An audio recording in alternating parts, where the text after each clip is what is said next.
கழட்டி மாட்டுற பல்ல ஒரு 15 ஆண்டுகளாக உபயோகப்படுத்திக்கிட்டு இருந்தேன். தேய்மானமாக கண்டு வர இந்த மாதிரி பல தொந்தரவுகளுக்கான பின்னாடி கழட்டி மாட்டக்கூடிய பல் எடுத்துட்டு இந்த மாதிரி ஒன்று செஞ்சாது என்னன்னு ஒரு எண்ணம் வந்தது. இந்த மாதிரி டாக்டர்கிட்ட கலந்துக்கிட்டேன். கலந்த சமயத்தில் எல்லாருமே வந்து உங்களுக்கு பல் தேய்மானம் அதிகமாகிடுச்சு, நீங்கள் ஒரு 10-15 ஆண்டுகளை இந்த சாதாரண பல் வச்சதுனால நீ உங்களுக்கு வைக்கிறதுங்கிறது கொஞ்சம் கடினம் அப்படின்னு சொன்னாங்க. நம்மளோட ஒரு யூடியூப்பை நான் கலந்து பார்த்துக்கிட்ட போது சரி இந்த மேம்கிட்ட நம்ம ஒரு ஆலோசனை கேட்போமேனு தேடி இங்கே வந்து சென்னைக்கு வந்து நானும் ஒய்ஃபெல்லாம் வந்து கலந்து நல்லபடியாக செஞ்சுக்கிட்டோம். ஆத்மார்த்தம் நம்ம சிரித்து டிசைன் ஸ்மைல் அப்படிங்கக்கூடிய ஒரு புதிய கண்டுபிடிப்பு. அதை நீங்களும் இந்த மாதிரி ஒரு சிரிப்பை எதிர்பார்த்து பரவாயில்லனா இங்கே சிந்தாமணி லேசர் சிகிச்சை சென்னையில் வந்து செஞ்சுக்குங்க. ஆனால் உடல் ஆரோக்கியத்துக்கு முக்கியம் பல் இருந்து நம்ம உணவுகளை நல்லா மென்று சாப்பிடும்போது ஜீரண மட்டத்தில் நல்லா ஜீரணமாகி அது நமக்கு நல்ல ஆரோக்கியத்தை கொடுக்கும்போது நம்ம மீண்டும் நீண்ட காலம் வாழக்கூட ஒரு வாய்ப்பு உருவாக்குது.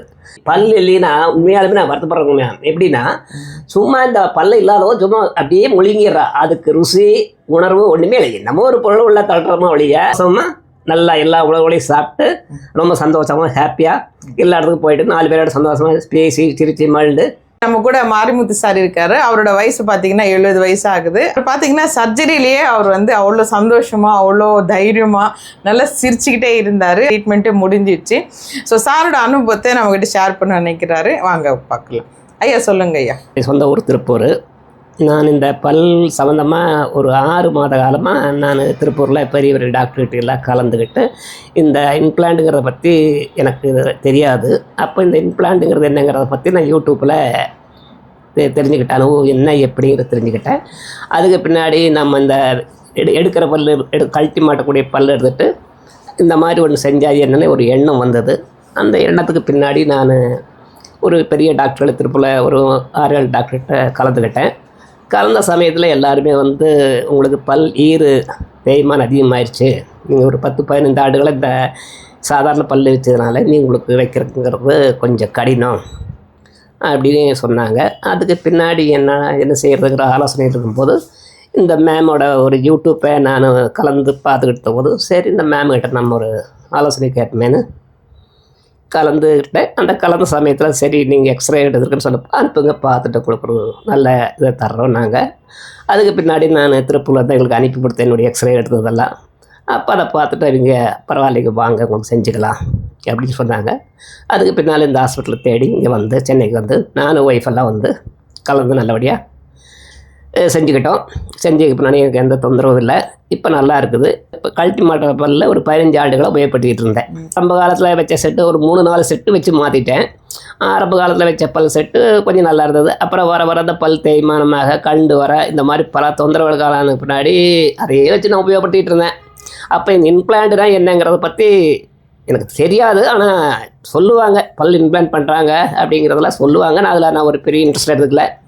அப்போ இது கண்டு வர்றதுனால சரி நம்ம இதை இன்னும் எடுத்துகிட்டு பண்ணுனா என்னென்னு ஒரு அபிப்பிராயம் தோணுச்சு. அதுக்கு பின்னாடி நான் கலந்துக்கிட்டேன். பல்வலினாவே சாதாரணமாக எல்லாருக்கும் பயம். அந்த காலம் இந்த காலம் வரைக்கும் எல்லோரும் பல்வலினாவே ஒரு பயம். பல் டாக்டர் போகிறனாலே எல்லாருக்கும் பயம் வந்துடும்.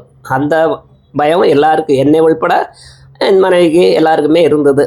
அப்போது அதை நான் வந்து பல்வேறு யூடியூப்புகளில் பல்வேறு டாக்டருடைய இதுகளை படித்த பின்னாடி இல்லை இன்றைக்கி பல சிகிச்சை முறைகள் நவீனம் வந்துருச்சு, நீங்கள் தைரியமாக இதை செய்யலான்னு சொன்னதுக்கு பின்னாடி அப்புறம் இந்த சிகிச்சை முறைக்கு நான் தயாரானேன். இல்லைங்கிறது எனக்கு 99% இல்லை. ஆனால் 1% கொஞ்சம் லேசாக அதுவும் அது இல்லை. ஒரு 1% லேசாக ஒரு சின்ன வலி, லேசாக சின்னலாம், பெருசாக நீங்கள் கேட்குற மாதிரி ஒன்றும் இல்லை. ஆத்மார்த்தமான சிரிப்பை இந்த பல் சிகிச்சை மூலிமா புதிய ஒரு முறையை கண்டுபிடிச்சி எனக்கு வச்சுருக்காங்க. அந்த ஒரு முறையில் நான் இப்போ சிரிக்கிறேன். நீங்கள் பாருங்கள் எப்படி இருக்குன்னு பாருங்கள். இது புது நவீன டெக்னாலஜியில் இது ஒரு புதிய ஒரு கண்டுபிடித்தமாக வந்திருக்காங்க. இதை செஞ்சுருக்காங்க. எனக்கு இப்போ நடைமுறையில் புதுசாக ஆரம்பிச்சிருக்கிறது. அது இப்போ அறிமுகப்படுத்தியிருக்காங்க. அதில் நானும் ஒரு உறுப்பினராக இப்போ தான் முதலாக சேர்ந்து செஞ்சுருக்கிறேன். அதனால் புதிய புன்னகையை நம்ம எதிர்பார்த்து இந்த பல் வச்சதுக்கு பின்னாடி எல்லோரும் எதிர்பார்க்குறோம். ஆத்மார்த்தம் நம்ம சிரித்து டிசைன் ஸ்மைல் அப்படிங்கக்கூடிய ஒரு புதிய கண்டுபிடிப்பு. அதை நீங்களும் இந்த மாதிரி ஒரு சிரிப்பை எதிர்பார்த்து பரவாயில்லனா இங்கே சிந்தாமணி லேசர் சிகிச்சை சென்னையில் வந்து செஞ்சுக்குங்க. நான் உண்மையாலுமே அந்த பல் வச்சு சாப்பிட்ருந்த போது இருந்த ஒரு ருசி பல் இல்லைன்னா உண்மையாலுமே நான் வருத்தப்படுறேங்க. எப்படின்னா சும்மா இந்த பல்ல இல்லாதவோ சும்மா அப்படியே மொழிங்கிறா, அதுக்கு ருசி உணர்வு ஒண்ணுமே இல்லை. நம்ம ஒரு பொருள் உள்ள தள்ளுறோமா ஒழிய அந்த உண்மையாலுமே அந்த வீட்டில் ஒய்ஃப் கிட்ட நான் சொன்னேன், எப்படி இந்த பல்லுல அந்த வயசாளிகளை இப்படியே வாழ்க்கையை ஓட்டுறாங்க. இல்லை அப்போ ஒய்ஃப் என்ன சொன்னாங்கன்னா, லேசாக அந்த கடவாயில வச்சு கொஞ்சம் ப்ரெஸ் பண்ணுவாங்க, அவ்வளோ வேறு வழியா. ஆனால் நான் அப்படியே சும்மா எனக்கு ஒரு சும்மா அந்த பல்லு எடுத்துட்டு ஒரு 5-6 நாள் வீட்டில் போய் என்னாலே சாப்பிட முடியல. என்ன ஒரு ருசியுமே இல்லை. பொருளுக்கு ருசி வேணும், நமக்கு உணர்வு இருக்கிறவங்க அந்த பொருளுடைய ருசி தெரியணும் இல்லை, அது தெரியல. அப்பதான் சொன்ன பல்லுனா வாழ்க்கையை பெருத்து போயிடுவேன். நம்ம சாதாரண பல்லு வச்சிருந்தா அதை வச்சு நம்ம சாப்பிட்டு இருந்தா அது அந்த உணர்வை காட்டிடுது. இப்போ அது ஒண்ணுமே இல்லைங்கிறீங்க. நிறைய பேர் வயசுல கிராமத்துல இருக்கிறவங்க பல்வேறு ஜனங்கள்லாம் சரி நமக்கு எடுத்துக்க இப்போ ஒரு 50 வயசு வச்சுட்டு எப்படியே காலத்தை ஓட்டிடலாம். ஆனா இப்ப நவீன கண்டுபிடிப்புல எவ்வளவோ வலி இல்லாம ஒவ்வொரு சிகிச்சைக்கும் வந்ததாச்சு. ஆனா ஒரு பொருளாதாரம் கொஞ்சம் ஒரு தடையா இருக்கும். ஆனாலும் நம்ம வாழ்க்கை முறைக்கு இப்போ அதை செஞ்சே ஆகணும் கடத்துல நம்ம இருக்கிறோம். இப்போ பொருளாதாரம் இருக்கிறவங்க தெரிஞ்சுக்கிறது இல்லை. கண்டிப்பா பொருளாதாரம் இருக்கிறவங்க எவ்வளவு பேர் இருக்காங்க, ஆனா தெரிஞ்சுக்கிறது இல்லை. இப்படி இருக்குது சிகிச்சை, இதெல்லாம் ஈஸி. எவ்வளவு பல கோடி வச்சிருக்கவங்களுக்கு இந்த மாதிரி எவ்வளவு வீடுகள் பெரியவங்க இருக்காங்க. இப்படி ஒரு சிகிச்சை இருக்குது, இந்த சிகிச்சை எடுத்துக்கிட்டா நமக்கு வாழ்க்கை போது இல்லை, அதை தெரியறது இல்லை. இப்போ உங்க யூடியூப்ல தெரியப்படுறதுனால நானே அதுல ஒரு நபர். புரியுது, உண்மைதானே? இப்போ உங்க யூடியூப்லனா நானு சரி தெரியாது, நம்ம தெரியாது. நமக்கு இணையதளம் இல்லைன்னு நம்ம யாருக்கு ஒன்றும் தெரியாது. இணையதளம்ங்கிறது போது எல்லா பக்கம் உலகம் முழுது பரவுது. இந்த உலக இணையதளத்துல எல்லாம் நல்லது கெட்டது இருக்கா, இல்லை நல்லது இல்லாமல் தேர்ந்தெடுக்கிற மருத்துவம், அறிவியல், அரசியல் அப்படி தேர்ந்தெடுக்கா. அப்போ அந்த மாதிரி தேர்ந்தெடுத்ததை நம்ம பார்க்குறோம். அப்படி பார்க்கும்போது இது ஒரு பல்லறிவு சிகிச்சை இப்படி இருக்குது அப்படின்னு நம்ம தெரிஞ்சுக்கிட்டோம். கண்டிப்பா அந்த அளவு எனக்கு ரொம்ப ஒரு நன்றிக்கு நீங்கள் முதல். வாழ்க்கைங்கிறது ஒரு வகை ஜனனம் மரணம். இந்த வகையில் நம்ம இருக்கக்கூடிய காலங்களை இனி சந்தோஷமாக நல்லா எல்லா உணவுகளையும் சாப்பிட்டு ரொம்ப சந்தோஷமாக ஹாப்பியாக எல்லா இடத்துக்கும் போயிட்டு 4 பேரோட சந்தோஷமாக பேசி சிரித்து மழுந்து அன்னைக்கு ஒரு மாதிரியாக நம்ம போகும்போது 4 பேர் ஒரு விதமாக இருந்தாங்க. இனி போகும்போது மொத்தவா ஸ்மார்ட்டாக வந்துட்டு இருக்குது, பரவாயில்லையே ஆள் பார்க்குறது அப்படிங்கிற மாதிரி நமக்கு ஒரு சந்தோஷம். இனி உள்ள காலங்கள் முழுவதும் நமக்கு ஒரு சந்தோஷம்.